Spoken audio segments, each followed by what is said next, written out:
Everyone, welcome back to our channel. आज आपण बघणार आहोत इयत्ता 10वीची विषय भूगोल सराव परीक्षा 2026-27 गुण असणार आहे, 40 वेळ असणार आहे, 2 तास। अतिशय महत्त्वाची प्रश्नपत्रिका आहे, त्याचप्रमाणे अतिशय महत्त्वाचे प्रश्न देखील आहे विद्यार्थी मित्रांनो। तर हवं तर तुम्ही वही आणि पेन घेऊन बसा। महत्त्वाचे प्रश्न आहे, वहीमध्ये लिहून घ्या आणि उत्तरं देखील पाठ करा। चॅनलवर जर तुम्ही नवीन असाल तर चॅनलला आत्ताच सबस्क्राईब करा, कारण की आपल्या या शैक्षणिक चॅनलवर तुम्हाला सर्व प्रकारचे शैक्षणिक व्हिडिओ मिळतील आणि अतिशय महत्त्वाचे व्हिडिओ मिळतील। त्यामुळे चॅनलवर जर नवीन असाल तर चॅनलला आत्ताच सबस्क्राईब करा। त्याचप्रमाणे बेल आयकॉनला प्रेस करा, हाईप बटनला प्रेस करा आणि सबस्क्राईब करून ठेवा, जेणेकरून येणारा प्रत्येक व्हिडिओ हा सर्वात अगोदर तुमच्याजवळ येईल। So let's start.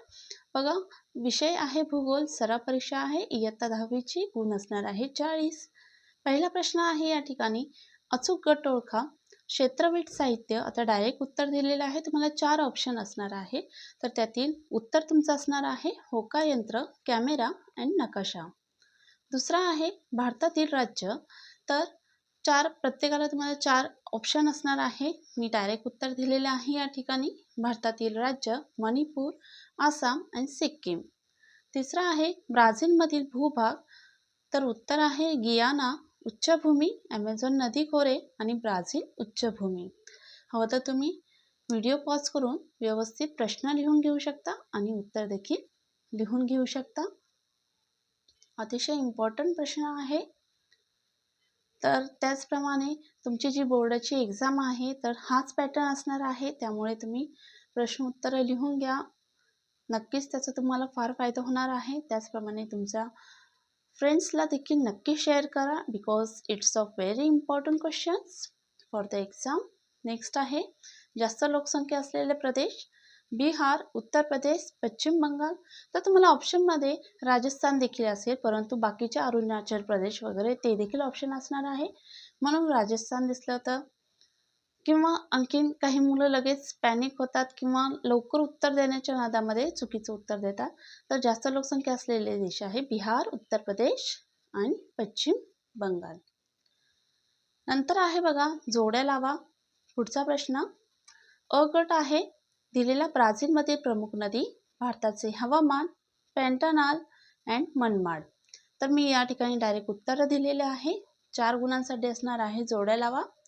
ब्राझीलमधील प्रमुख नदी आहे, आपल्या सर्वांना माहितीच आहे, ॲमेझॉन, भारताचे हवामान, मान्सून, पॅन्टानाल, दलदलीचा प्रदेश, मनमाड, भारतातील रेल्वे स्थानक। तर या पद्धतीने जोड्या लावा असणार आहे।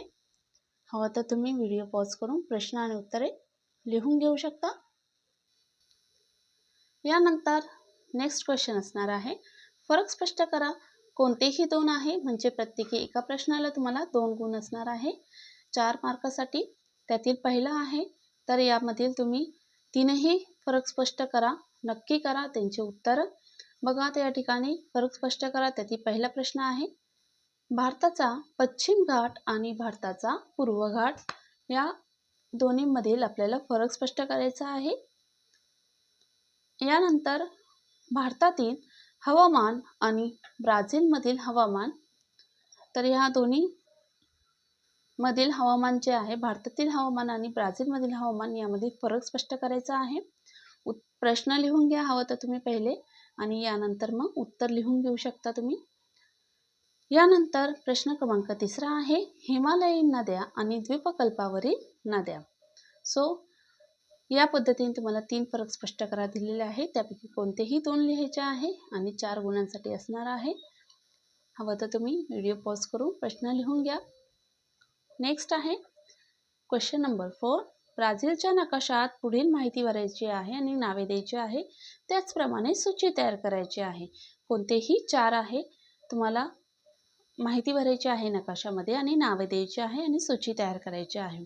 तर बघा, अजून एक आपल्या चॅनलवर व्हिडिओ अपलोड केलेला आहे, तर तो व्हिडिओ तुम्ही नक्की बघा, कारण की त्यामध्ये तुम्हाला प्रश्न देखील दिलेले आहे आणि उत्तरं देखील दिले आहे।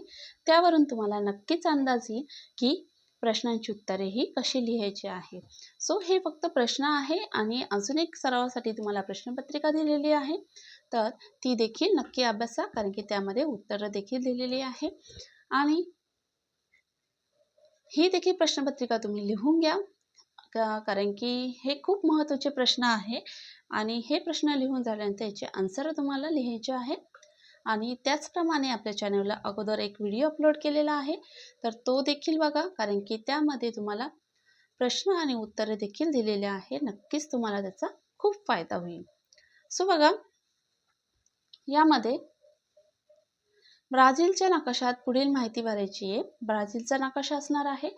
सो ब्राझीलचा नकाशा व्यवस्थित करा. त्यामध्ये माराजो बेट कुठे आहे, कटिंगा कुठे आहे, पंपास गौता प्रदेश कुठे आहे, त्याचप्रमाणे कमी लोकसंख्या घनता असलेले राज्य म्हणजेच पारा ते देखील कुठे आहे, रबर उत्पादन प्रदेश कुठे आहे, रिओ दी जेनेरिओ, हे सर्व जे दिलेले आहे, तर ती सर्व माहिती तुम्हाला ब्राझीलच्या नकाशामध्ये भरायची आहे, फिल करायची आहे. त्यामुळे ब्राझीलचा नकाशा तुम्ही नक्की अभ्यासायचा आहे. ओके. सो यापैकी तुम्ही कोणतेही 4 माहिती तुम्हाला नकाशामध्ये फिल करायची आहे, भरायची आहे. त्यासाठी तुम्हाला 4 मार्क असणार आहे आणि या ठिकाणी दिलेले आहे 6 आणि जमल्यास किंवा शक्य झाल्यास तुम्ही 6च्या 6 देखील भरू शकता. नेक्स्ट क्वेश्चन आहे बघा, प्रश्न क्रमांक त्यातीलच सेकंड नकाशा आहे. नकाशावर आधारित काही प्रश्न तुम्हाला दिले गेलेले असेल. तर जसे की आता राजधानीचे ठिकाण कोणते आहे, नकाशामध्ये राजधानीचे ठिकाण कोणते दिलेले आहे, तर नवी दिल्ली. आता नकाशा हा कोणता असणार आहे, तर भारताचा नकाशा असणार आहे या ठिकाणी. तर भारताच्या नकाशामध्ये राजधानीचे ठिकाण कोणते दिलेले आहे, तर नवी दिल्ली. दुसरा प्रश्न, दक्षिण दिशेला असलेला महासागर कोणता आहे, तर हिंदी महासागर आहे. आपल्याला माहितीच आहे, कारण की नकाशा हा भारताचा आहे आणि भारताच्या दक्षिणेला हिंदी महासागर आहे. यानंतर अतिपूर्वेकडील शेवटचे घटक राज्य कोणते आहे, तर नकाशामध्ये अतिपूर्वेकडील शेवटचे घटक राज्य हे आसाम आहे. प्रश्न क्रमांक 4 आहे, भारताच्या वायव्य दिशेला कोणते राज्य आहे. यानंतर 5वा प्रश्न आहे, भारताच्या दक्षिणेकडील सर्वात शेवटचे राज्य हे कोणते आहे, तर तामिळनाडू. सो या पद्धतीने तुम्हाला नकाशा असणार आहे आणि नकाशावर आधारित या प्रकारे प्रश्न येणार. तर व्यवस्थित नकाशा वाचन करायचे आहे आणि त्यावर आधारित प्रश्नांची उत्तरे करायची आहे. सो विद्यार्थी मित्रांनो, भारताचा नकाशा हा व्यवस्थित करून ठेवा आणि त्यातल्या त्यात ही जी प्रश्न दिलेली आहे, तर या प्रश्नांचा नक्की अभ्यास करा, सराव करा. त्याचप्रमाणे ब्राझीलचा जो नकाशा आहे, तर त्यामध्ये देखील तुम्हाला ही सर्व माहिती व्यवस्थित भरायची आहे. ही जे घटक आहे, ही जी माहिती आहे ब्राझीलच्या नकाशात कुठे आहे, हे देखील नक्की अभ्यासा. So it's a very important. आता नेक्स्ट आपण बघूया, चॅनलला जर तुम्ही अजूनही सबस्क्राईब केलं नसेल तर पटापट चॅनल सबस्क्राईब करा, कारण की असे शैक्षणिक आणि इम्पॉर्टंट व्हिडिओ तुम्हाला आपल्या चॅनलवर मिळून जातील. सो नेक्स्ट आहे क्वेश्चन नंबर 5. भौगोलिक कारणे लिहायचे आहे. कोणतेही 2 6 मार्कासाठी असणार आहे, म्हणजे प्रत्येकी एक प्रश्न हा तुम्हाला 3 गुणांसाठी असणार आहे. पहिला प्रश्न आहे या ठिकाणी, दख्खन पठारावरील नद्या प्रामुख्याने हंगामी स्वरूपाच्या आहेत. यानंतर दुसरा प्रश्न आहे, ईशान्य मान्सून वाऱ्यामुळे ही भारतात पाऊस पडतो. तिसरा आहे, ब्राझीलच्या अंतर्गत भागातील खाणकाम व्यवसायाच्या विकासावर मर्यादा आल्या आहेत. चौथा आहे, ब्राझीलमध्ये पर्यावरण स्नेही पर्यटनाचा अधिक विकास केला जात आहे. सो या पद्धतीने आहे भौगोलिक कारणे लिहायचे आहे. कोणतेही 2 लिहायचे आहे, 4 दिलेले आहेत. प्रत्येकी तुम्हाला एका प्रश्नाला 3 गुण असणार आहे, म्हणजे 3 मुद्दे तुम्हाला एका प्रश्नामध्ये हे आलेच पाहिजे, तरच तुम्हाला आउट ऑफ मार्क मिळते. ओके. यानंतर बघा, नेक्स्ट क्वेश्चन असणार आहे, स्तंभालेख तयार करा व प्रश्नांची उत्तरे लिहा. तर स्तंभालेख तुम्हाला या ठिकाणी काढायचा आहे, कारण की तुम्हाला सांख्यिकीय माहिती दिली असणार आहे आणि ती माहितीचा वापर करून तुम्ही साधा स्तंभालेख तयार करायचा आहे. तर या ठिकाणी आता भारत साक्षरता प्रमाण, आता या ठिकाणी तुम्हाला माहिती दिलेली आहे, वर्ष दिलेले आहे आणि नागरी लोकसंख्या दिलेली आहे पर्सेंटेजमध्ये. ओके. सो 1960 मध्ये नागरी लोकसंख्या दिली आहे 41.7%, 1970 मध्ये 50.56.08%, 1918मध्ये 66%, 1990मध्ये 74.6%, 2000मध्ये 81% आणि 2010मध्ये 84%. सो 84%. या पद्धतीने असणार आहे. ही माहिती दिलेली आहे. या माहितीच्या आधारे तुम्हाला स्तंभालेख काढायचा आहे आणि या स्तंभालेखावर तुम्हाला काही प्रश्न दिले गेलेले असणार आहे आणि यावर तुम्हाला उत्तरे सोडवायची आहे. ओके. आता सेम तुम्हाला एक जसं मी सांगितलं की आपल्या चॅनलवर अजून एक प्रश्नपत्रिका अपलोड केलेली आहे जस्ट. सो ती व्यवस्थित प्रश्न आणि उत्तरे दिलेली आहे, तर त्याचा नक्की तुम्हाला फायदा होईल. तर हा व्हिडिओ बघून झाल्यावर तुम्हाला डिस्क्रिप्शनमध्ये हवं तर त्याची लिंक देते मी. नक्की तुम्ही जाऊन बघा. तुम्हाला त्याचा नक्कीच फायदा होणार आहे, जेणेकरून तुम्हाला उत्तरं कशी लिहायची आहे, नकाशा कसा असणार आहे, यानंतर आलेख कसा असणार आहे, स्तंभालेख कसा असणार आहे, त्याचप्रमाणे तुम्हाला त्यावर आधारित प्रश्न कसे येतील, तर याची संपूर्ण माहिती तुम्हाला मिळून जाईल. यानंतर यालाच और एक प्रश्न असणार आहे. तर याला और प्रश्न हा असणार आहे आलेख वाचन. तर बघा, हा आहे स्तंभालेख आणि हा आहे आलेख वाचन. तुम्हाला जो प्रश्न सोपा जातो तर तो प्रश्न तुम्ही हा या ठिकाणी करू शकता, कारण की हे एकमेकांना और प्रश्न आहे. म्हणजे तुम्हाला हा सोडवायचा आहे किंवा हा सोडवायचा आहे आणि प्रत्येकी तुम्हाला 6 गुण असणार आहे. सो या ठिकाणी तुम्हाला आलेख वाचन, आलेख दिलेले असणार आहे. तर आलेखावर आधारित काही प्रश्न दिले गेले असणार आहे आणि त्याची उत्तरे तुम्हाला आलेख वाचन करून सोडवायची आहे. ओके. सो आता नेक्स्ट बघूया आपण आहे. प्रश्नाची उत्तरे लिहा. कोणतेही 2 8 मार्कांसाठी असणार आहे. तर क्षेत्रभेटी दरम्यान नदी प्रदूषण होऊ नये म्हणून तुम्ही कोणते उपाय सुचवाल? तर या ठिकाणी प्रत्येकी एका प्रश्नाला तुम्हाला 4 गुण असणार आहे. तर क्षेत्रभेट या घटकावर तुम्हाला हमखास हा प्रश्न येतो. जसे की आपल्या चॅनलवर अगोदरच एक व्हिडिओ टाकलेला आहे. तर त्यामध्ये क्षेत्रभेट म्हणजे काय आणि क्षेत्रभेटीसाठी जाण्यासाठी आपण कोणते साहित्य नेऊ शकतो, असा प्रश्न दिलेला आहे. सो तो देखील नक्की बघा आणि ती पण प्रश्नपत्रिका नक्की अभ्यासा, कारण की त्याच्यामध्ये प्रश्न विथ उत्तरं दिलेले आहे. सो हा व्हिडिओ बघितल्यानंतर तुम्ही तो व्हिडिओ नक्की बघा आणि ती देखील प्रश्नपत्रिका तुम्ही नक्की लिहून घ्या, कारण की त्याच्यामध्ये उत्तरं देखील दिलेलं आहे. सो क्षेत्रभेट हा जो पॉईंट आहे तो अतिशय महत्त्वाचा आहे, IMP पॉईंट आहे. तर यानंतर दुसरा आहे बघा, ब्राझील व भारतातील वन्य प्राणी जीवन व नैसर्गिक वनस्पती यांचा सहसंबंध स्पष्ट करायचा आहे. यानंतर तिसरा आहे, भारतातील खाणकाम व्यवसायाविषयी माहिती लिहायची आहे. सो या पद्धतीने तुमचा शेवटचा लास्ट क्वेश्चन असणार आहे. प्रत्येकी एका प्रश्नाला 4 गुण असणार आहे. कोणतेही 2 लिहायचे आहे, 3 दिलेले असणार आहे.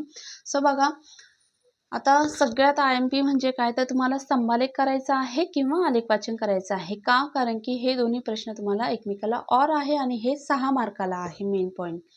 तर स्तंभालेख वाचन आणि स्तंभालेख तुम्हाला काढता यायला हवा किंवा मग आलेख वाचन हे करता यायला हवं.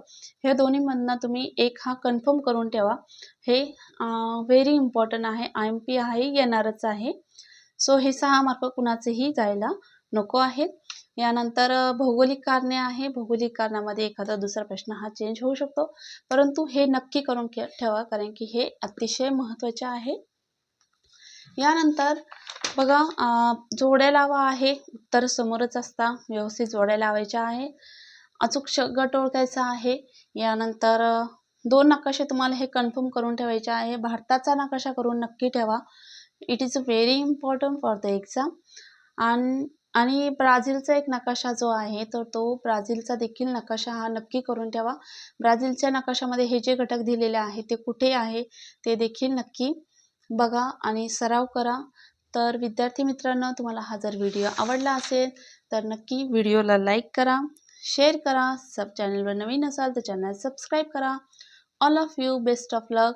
आणि जागृती कट्टा या आपल्या आवडत्या चॅनलला नक्की लाईक करा, शेअर करा, सबस्क्राईब करा. तसेच व्हिडिओ आवडला असल्यास लाईक करून बेल आयकॉनला प्रेस करा, हाईप बटनला प्रेस करा आणि आपल्या फ्रेंड्ससोबत नक्की शेअर करा. So see you soon in the next video. All of you best of luck.